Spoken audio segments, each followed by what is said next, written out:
Welcome to ASA Central Line, the official podcast series of the American Society of Anesthesiologists, edited by Dr. Adam Stryker.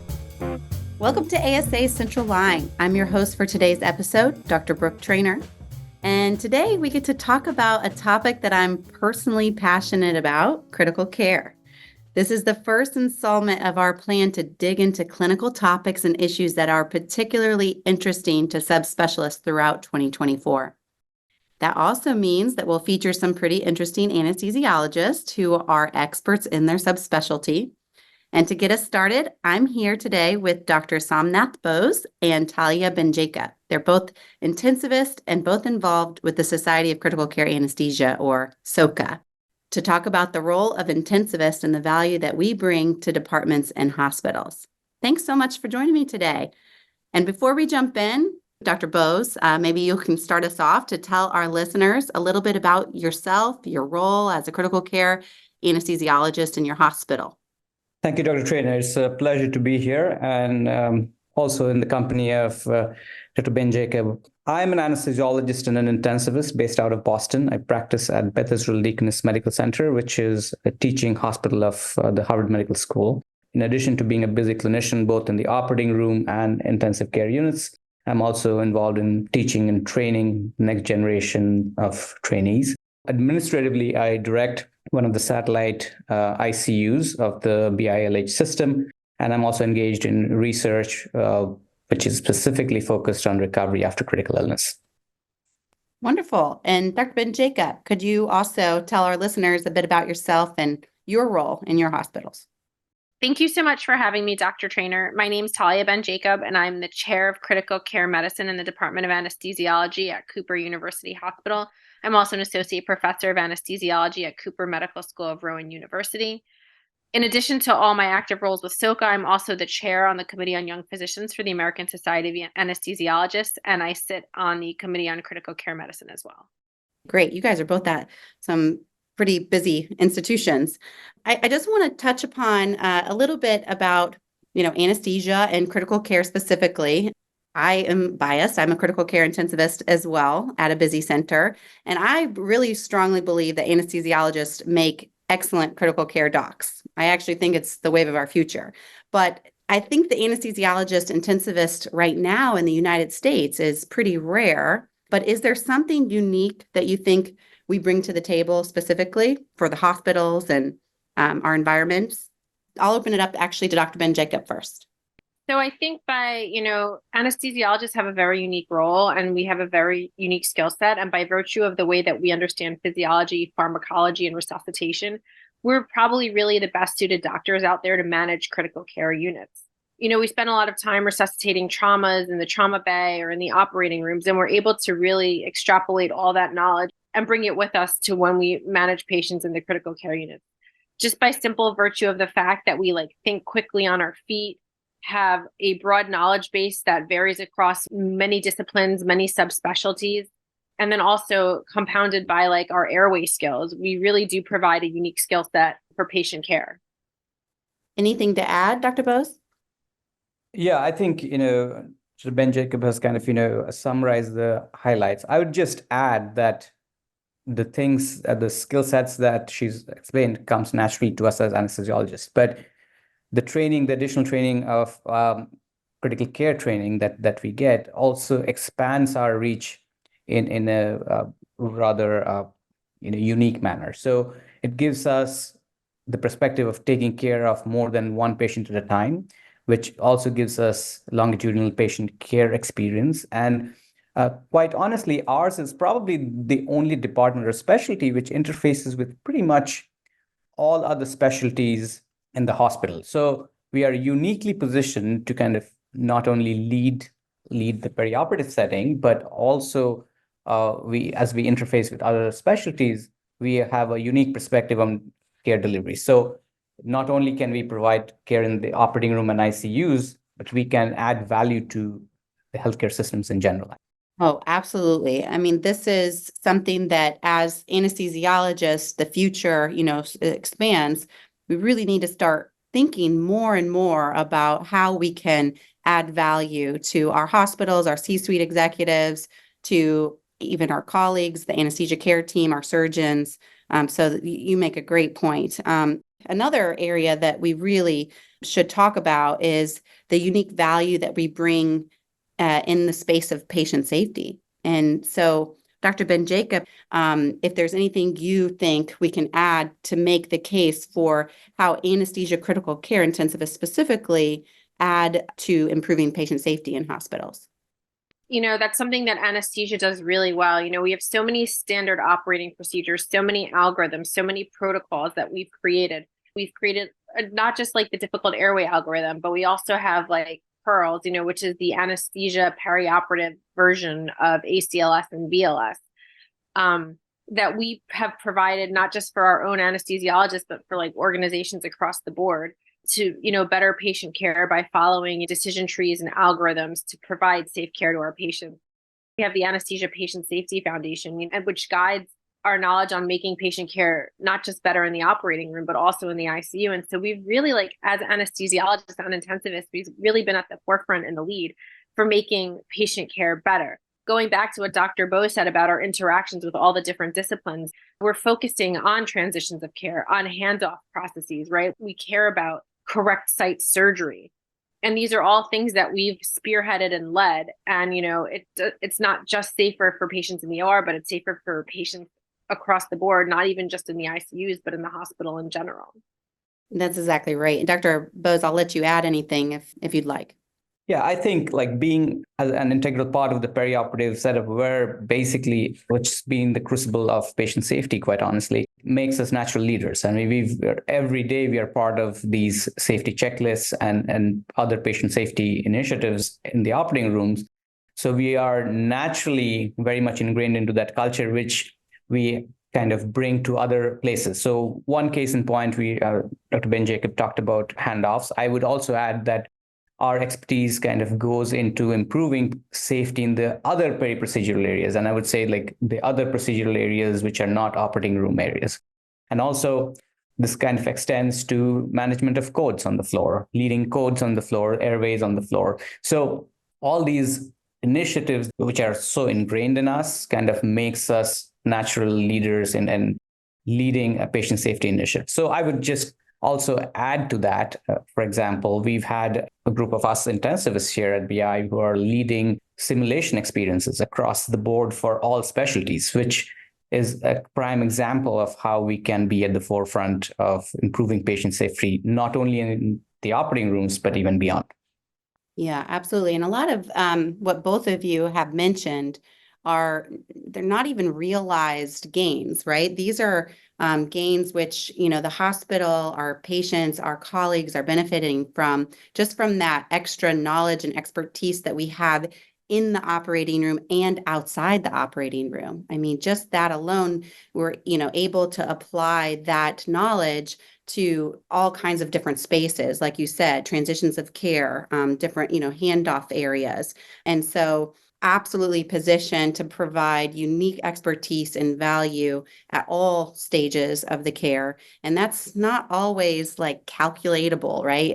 As a real savings or a real expense. That's why I say an unrealized advantage or gain for our position. And so just because you touched upon this a little bit, Dr. Bose, already, I'm going to continue on with another question that is, the role that intensivists play outside of the ICU. Obviously, critical care medicine is expensive. We talked about some of these unrealized gains that don't count, but, anesthesiologists have established ourselves as patient safety leaders. And so how does that translate outside of the ICU? I'd love to hear you kind of expand upon that just a little bit, and I'll toss it back to you, Dr. Bose, on, our leadership outside of the ICU and things like that. Yeah, so I think we can take the example of the COVID pandemic. And I think the leadership and our roles outside the ICU is probably the best example of what we could do outside the operating room. So you had a situation where operating room volume was entirely down, but we stepped up not only to provide care in the ICUs, but we stepped up in many other ways. For example, disaster management was actually under the leadership of the anesthesia department, at least here in Boston at our institution. And we kind of stepped up to kind of manage triaging calls, setting up disaster management teams within the hospital. And also, I would just go as far as to say that we even set up a field hospital in the convention center. So this kind of goes well beyond just what we can do just within the confines of an operating room and an ICU. So these are things which get us at the forefront of care delivery. In addition to this, we think about other examples like our expertise in things which come naturally to us. For example, management of emergencies and other things. We have leaders who've kind of gone on to become the chair of the code committee within the hospital, which is, again, something which is absolutely valuable. We've had members of our team who've gone on to chair ethics committees, which is, again, not typically thought of as in the domain of anesthesiologists. But again, we are not just anesthesiologists. We have another, or rather a whole host of other things up our sleeves, which make us uniquely positioned to take other roles. I'll let Dr. Ben Jacob add if she wants to add anything. Well, I was just going to say, by sheer nature of the fact that we always consider anesthesia a team sport, we're always very used to managing a team, managing people, getting people from different backgrounds to work together, whether, just in a standard case in the operating room, running a code on rounds in the ICU. And you'll see that like across the board, that has led to people developing their leadership skills and not just becoming chairs of like ethics committees and code committees, but becoming chairs of Department of Anesthesia, moving up with administration within the hospital. I think the fact that we pay so much attention to patient safety, there's anesthesiologists and critical care specialists that are out there being patient safety officers. And in addition, I think that we also contribute to the training of the future of anesthesiology and hopefully, encouraging others to go into our subspecialty, given the fact that we're often doing didactics on rounds and giving lectures and teaching about different concepts. It makes us effective educators and teachers and role models and mentors to the trainees around us. Absolutely. These questions come to mind when we're talking about our roles around the hospital.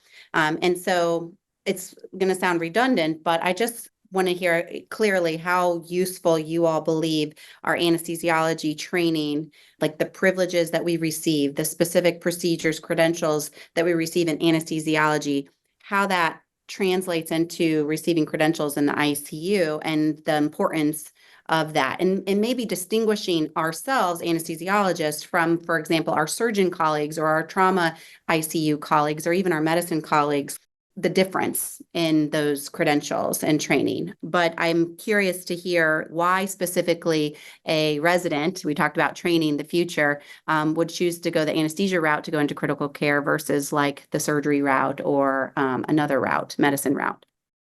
So I think obviously we talk about our unique expertise in the airway, right? We're the airway specialists. A code gets called and then sometimes, it gets followed by an anesthesia stat or, anesthesia will get called to the ICU to be backup because they're concerned they're not going to get the airway and they need us to back them up. Oftentimes when I'm in the ICU and my colleague on the other side of the unit is not anesthesia trained, he'll have me be the one to supervise his patients when the fellows are intubating. Or when I'm rounding in the ICU with a non-anesthesia trained ICU fellow, he'll be like, oh, you're on, can we use the fiber optic to intubate everybody? And yes, over time with multiple airways, our interventional pulm colleagues can do things like that. But I think really what sticks with me is the fact of I'll tell this one story about this patient that I had and where you could really see the difference between, an anesthesia intensivist versus a non-anesthesia intensivist. There was this poor woman and she was in her 90s and she had fallen in the nursing home and she had a hip fracture, but also when she had fallen, she had broken a bunch of her ribs. And they had taken her to the operating room to fix her hip and they couldn't get her off the ventilator. They had tried and, she had failed extubation and was reintubated.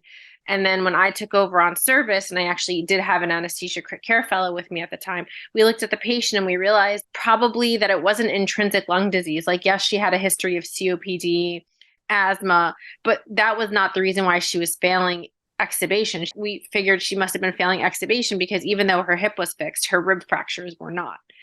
And so we were actually able to do serratus anterior blocks for her. And within 24 hours, she was extubated and off the ventilator. That's amazing. That was like our expertise at work, like we could do that. We could take our regional anesthesia skills and apply them here in the ICU. And, it was just the best feeling. And then the family was just so thankful, and everybody was so happy. And she did make it out of the hospital and went back to her nursing home. So my follow-up to that is, let's take, for example, an anesthesiologist who's decided to go work in this hospital as just a critical care intensivist.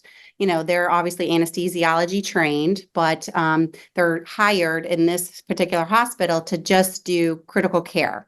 And maybe they're hired under the Department of Surgery. And so when they're going through credentialing and privileging, do you think that in that circumstance, the anesthesiologist intensivist should keep those anesthesia skills? I mean, as long as obviously they have the ongoing, professional evaluations that meet those minimum standards. But do you think it's important for them to keep their skills in regional, keep their skills in, fiber optic difficult intubations, for example, like that are unique to anesthesiologists? Or do you think it's okay to let those anesthesia privileges go to just work in an ICU? Or it's sort of a rhetorical question, but I'd love to hear your guys' opinion on it. I'm just going to echo your statement and say, I think it's a rhetorical question. I think you should never lose any of the skills that you have, just in general, as like a broad statement, like across the board. But definitely, because I think that like when you least expect it, you may be using those skills. If the patient had bilateral rib fractures, maybe we would have done a thoracic epidural, or even for like a hospice case, at least you can give some lidocaine in an area, to help someone for palliative purposes. So I think you can use any of the skills that you develop as an anesthesiologist in the ICU and vice versa. I remember when I applied for my privileges, I think the previous ICU doctors, whereas they could do a fiber optic intubation, didn't really bronch.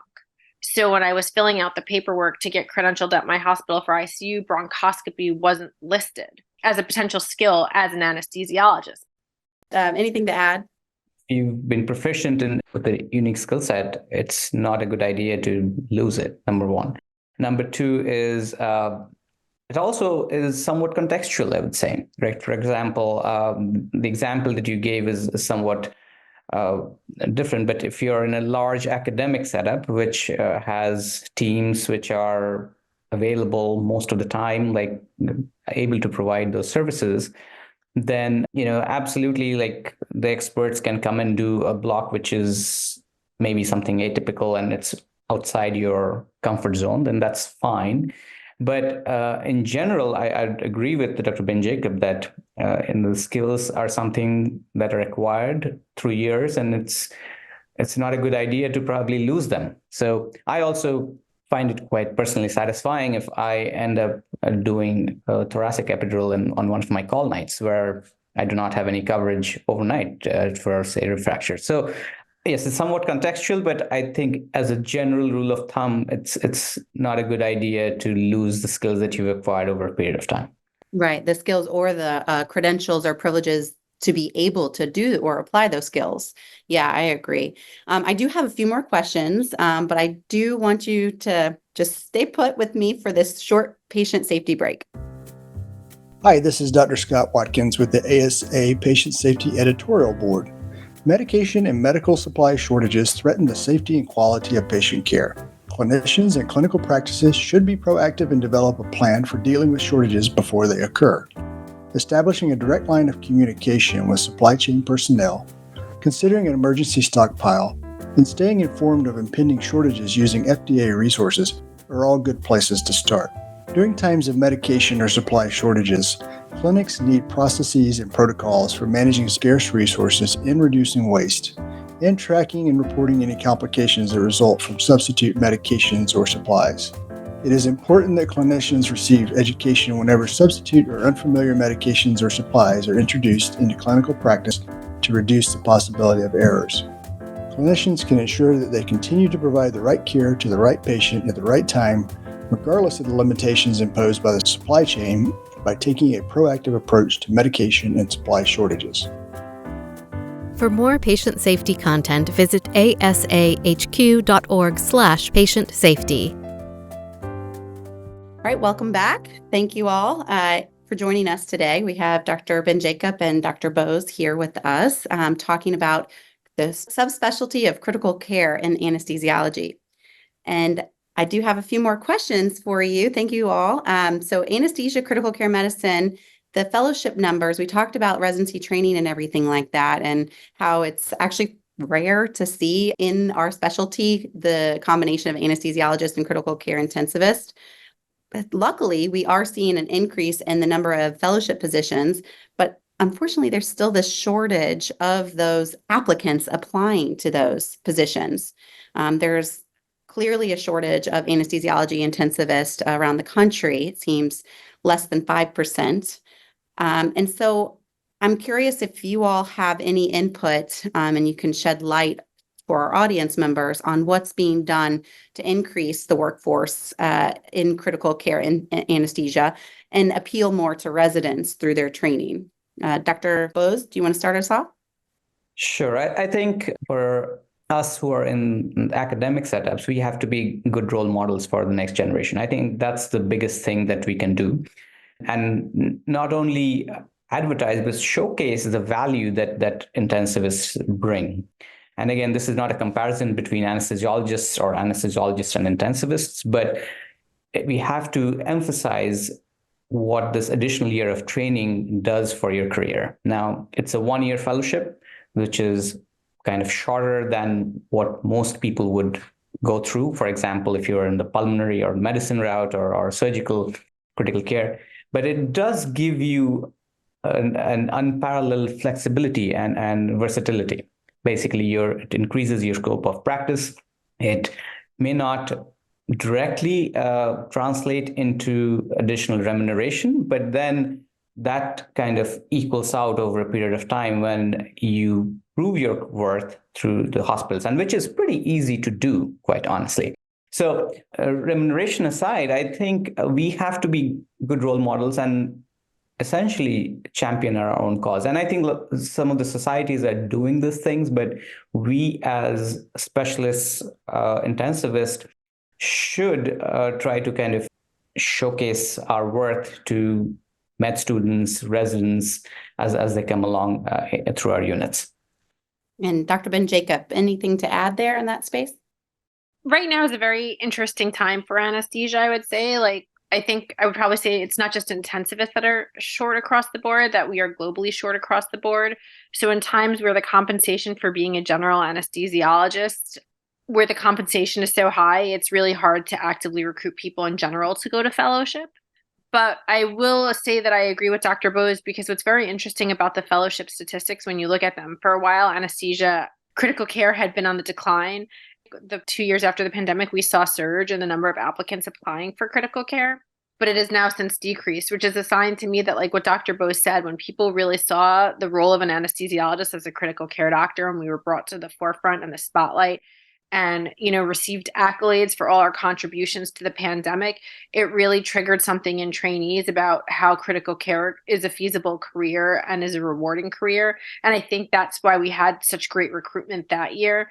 But as it's dwindled away and as we're short anesthesiologists in general, I think it will be a little harder to recruit people, but I'm hopeful that it will get better over the next couple of years as things start to level off. So, I mean, that sounds good. That's good news on the horizon. I have food for thought. Throwing a little curveball out here. I was interested in, doing something, whether it be cardiac anesthesia or critical care, some fellowship. But then, I was prior military. They told me, no, you have to come straight to work. But then in the military, they let me do critical care. Of course, patient population's a little less sick and complex than, in an academic center, for example, where I am now. But I was doing critical care in the military, and then graduate, fast forward to the VA, and going to do critical care in the ICU there, but without a fellowship. Again, they let me, work in the ICU doing critical care without a fellowship initially. And it was me who decided, like, oh, Lord, like, these patients are sicker than my comfort zone, and I now know what I don't know, and it frightens me enough that I want to go gain more knowledge. And I went back mid-career to get a critical care fellowship. But my question is, what do you think about anesthesiologists doing critical care in the ICU, maybe not in, cardiac ICUs, or maybe not in certain ICUs, but without a fellowship? Do you think our training as a resident prepares us to be critical care intensivists without fellowship training? In my biased opinion is no. And because the practice of critical care is similar in many ways to what we do in the operating rooms. The similarities, I think we've kind of discussed about managing medications, pharmacology, pathophysiology, and so on and so forth. But it's also quite different in a couple of ways. So the first one that I would say is the ability to give longitudinal care through days to weeks, number one. Ability to take care of multiple patients at the same time. And I'm not talking about 2 or 3 rooms for like, say, 2 hours or 3 hours, but multiple patients over a period of time. And then I would say one of the bigger things is dealing with families, having tough conversations, dealing with end-of-life situations, palliative care, thinking about providing goal-congruent care. These are like nuances which can only be learned if you spend at least a dedicated year for a fellowship. So it's similar in many ways. I'm sure there are some who've kind of just done residency and they could be fantastic intensivists, but that's a rarity. And I would say, like, as a rule of thumb, you would have to go through the rigors of a pretty well-structured training to not only be comfortable in delivering the care in a very high acuity, high situation through days and days, and also be able to manage, the other interdisciplinary, interpersonal things that come along with ICU practice. And I'm not talking about the procedural aspects as well. I would imagine that anybody who's gone through the rigors of a structured residency program would be comfortable with basic procedures. But then there are some procedures which are exclusively done in the ICU, which I think a standard residency program will not let you be comfortable with. Now, elsewhere in the world, the residencies are longer. And maybe what you come out of residencies for, let's say, which is like a 7-year training program or so on and so forth, might be somewhat distinct. But we are talking in the US context. So my answer would be mostly a no. Okay.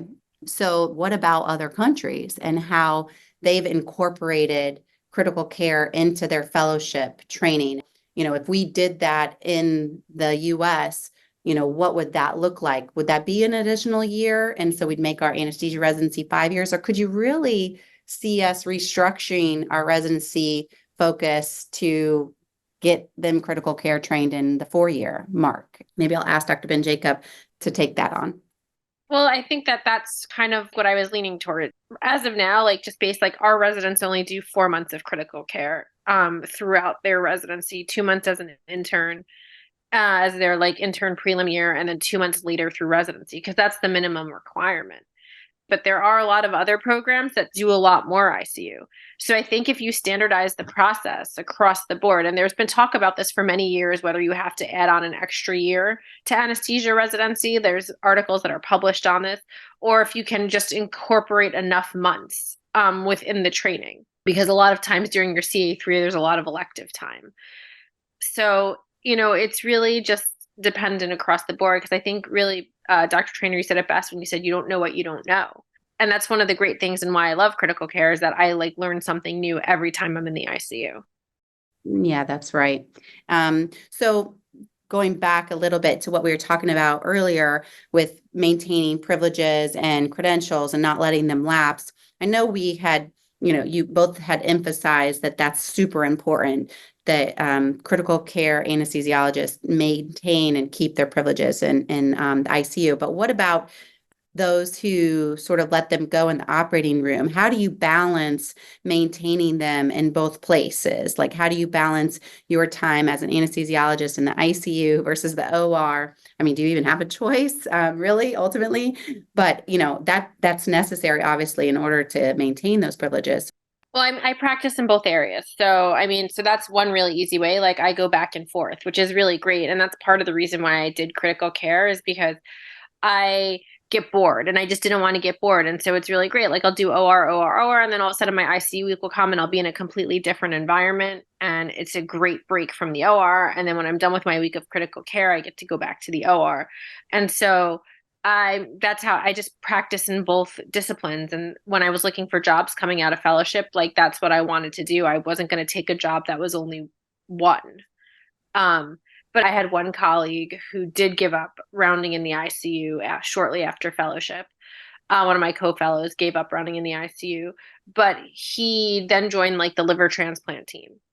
So when he's in the operating room, even though he doesn't necessarily practice in the ICU anymore, he's still using his ICU skills, taking care of the sickest patients, in the operating room. So that's another way to do it. And I had another co-fellow who gave up all of his operating room time to solely be in the ICU, but I still think he's out there managing his drips, doing his airways, doing procedures. He's actually certified. He actually did cardiac and critical care.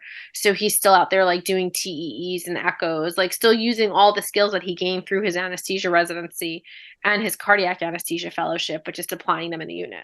So even if you don't do both, there's still ways of doing both. But, my other ICU colleagues have to get credentialed for sedation. And so like I'll credential them for sedation, and then you just go back and forth to get your numbers to make sure that you stay up to date on any of the privileges that you think you're lacking in. Yeah, and that's so true. You're applying your anesthesia skills all the time in the ICU. I know I'm preaching to the choir here, but for our audience, giving anesthesia for, bedside procedures, for bedside trachs, PEGs, bronchoscopies. There's a lot of opportunity to continue to do anesthesia even in the ICU, in addition to the procedures. So, it is a great way of, being able to do both. And before I let you all go, I do want to ask you if you could tell our listeners who maybe aren't so familiar with SOCCA a bit about the organization and your work within it and why you believe membership in SOCCA is so important to you. And I'll give this first to Dr. Bose. Thank you. So SOCCA is truly, the niche organization in the US for anesthesia intensivists. And I think this is, again, like ICU is a multidisciplinary space, but if you look into societies, SOCCA is the one which truly caters to, the anesthesia intensivists. So it's a smaller community, it's a tight-knit community, and it kind of is tailored towards pretty much anybody, like, starting from trainees to like new attendings to even like senior folks. And it has multiple arms, and it has a research arm, and there's an education arm, there's a clinical practice arm, and each has a number of subdivisions kind of, going into the entire spectrum of critical care. So you will find your colleagues, or you're going to find people who share similar interests in this society. That's one. The second most important thing is it's not only, this is a society that just doesn't cater to folks who are in the academic setup, and there is a very strong presence of folks who are practicing in private setups or in communities, and we can all learn from each other. So it is truly something which is small, tight-knit, and is extremely valuable for networking for our anesthesia intensivists. Anything to add, Dr. Benjacob? So I agree with everything that Dr. Bose said. I actually sit on the committee of education for SOCCA. And through there, like I've run the anesthesia board review course for graduating fellows for like the past 3 or 4 years now. And I just think that like it's really a society that's geared towards anesthesia critical care. Like, for instance, our board exam, or at least when I graduated from fellowship, our board exam was at a different time than all the other critical care board exams. And so if it weren't for SOCCA coming up with their board review specifically geared towards a time where like we were taking the boards versus all the other board review courses that came out after our boards, it would have been a lot harder to study. And so it's small things like that. But I really think, like, just echoing what Dr. Bose said with the mentorship, like, these are my people. Like, within less than a year of me starting being an attending, I became the only anesthesia crit care attending in my hospital. And as a new grad, as someone just freshly starting out, I really needed mentorship or guidance. And it's like now I'm essentially in charge of the anesthesia crit care because I'm the only person, but I'm brand new. And so, I just wanted to make sure that my residents were getting the training that they deserve, that they were accomplishing the things that they needed to accomplish to be successful anesthesiologists, let alone try to convince people to go into critical care, or even just make sure that my practice was up to date.